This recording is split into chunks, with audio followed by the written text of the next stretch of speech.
Hello बच्चों, आज मैं कोऑर्डिनेशन कंपाउंड एक इंपॉर्टेंट टॉपिक डिस्कस करने वाला हूं और इस कोऑर्डिनेशन कंपाउंड में भी हम लोग आइसोमेरिज्म पढ़ने वाले हैं कोऑर्डिनेशन कंपाउंड्स के।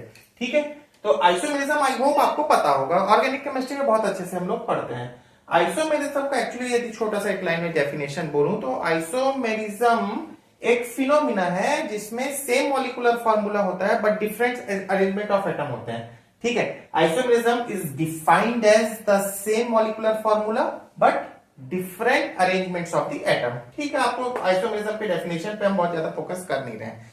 ठीक है, अब कोऑर्डिनेशन कंपाउंड में आइसोमेरिज्म दो टाइप के होते हैं, स्ट्रक्चरल आइसोमेरिज्म और स्टीरियो आइसोमेरिज्म।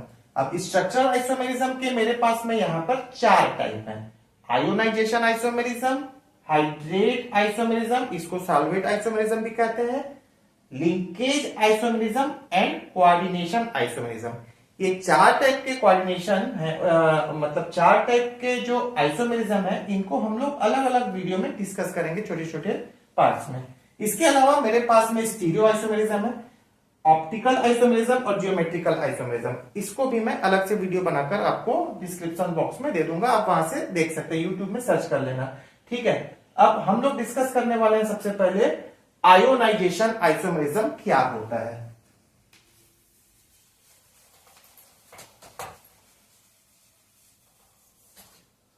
ना, सबसे पहले मैं एक एग्जांपल लिखता हूं, उसके बाद छोटा सा डेफिनेशन बोल दूंगा, आप नोट डाउन कर लेंगे।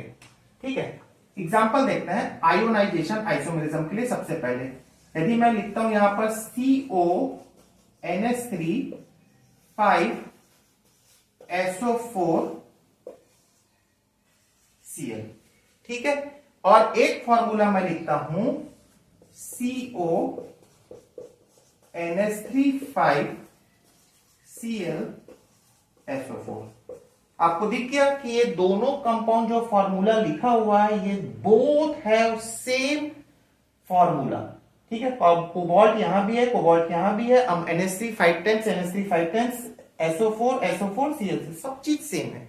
तो डिफरेंस क्या है? यदि डिफरेंस की बात करें और इसको मैं यदि एक्वस सॉल्यूशन बनाऊं या वाटर में डिसॉल्व कर दूं तो यहां पर मेरे को कौन कौन से आयन मिलेंगे? यहां मेरे को मिलने वाले हैं CONH3 5SO4 minus plus plus और माइनस Cl माइनस। ठीक है, यदि मैं इस कंपाउंड का एक्वा सॉल्यूशन लूं तो यहां पर क्या बनना है? CONH3 5Cl2 प्लस और SO4 2 माइनस।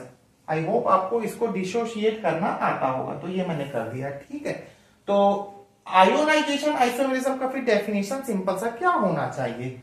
आयोनाइजेशन आइसोमेरिज्म वो आइसोमर्स होते हैं having same molecular formula but provides different ions in aqueous medium. Now come to the definition of ionization isomerism. ठीक है, तो those isomers, सिंपल सा बात है बेटा, those isomers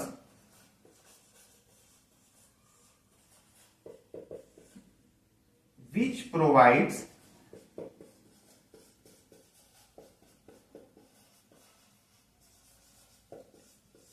different ions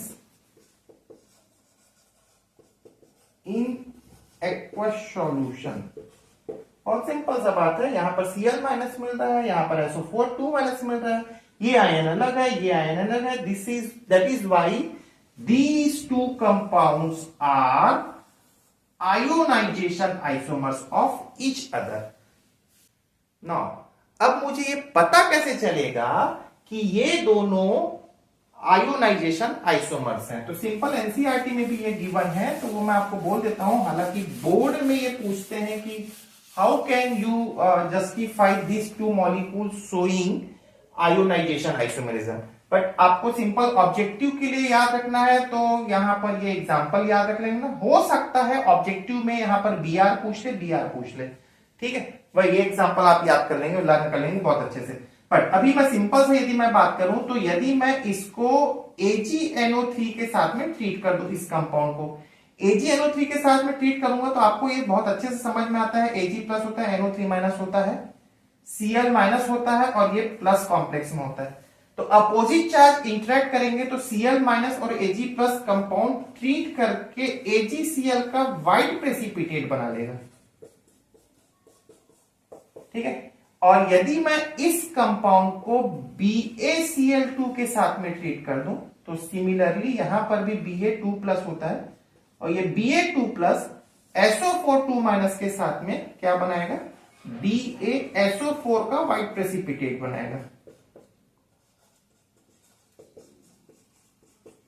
तो एटलीस्ट इतना याद रखने वाले हैं बोर्ड एग्जाम के लिए कि ये कंपाउंड दोनों कैसे आप प्रूफ करेंगे कि आयोनाइजेशन आइसोमरेजम देता है। तो आप इस तरीके से बोल सकते हैं कि AgNO3 के साथ में AgCl का व्हाइट प्रेसिपिटेट देता है और BaCl2 के साथ में BaSO4 का व्हाइट प्रेसिपिटेट मिलता है। Thank you very much.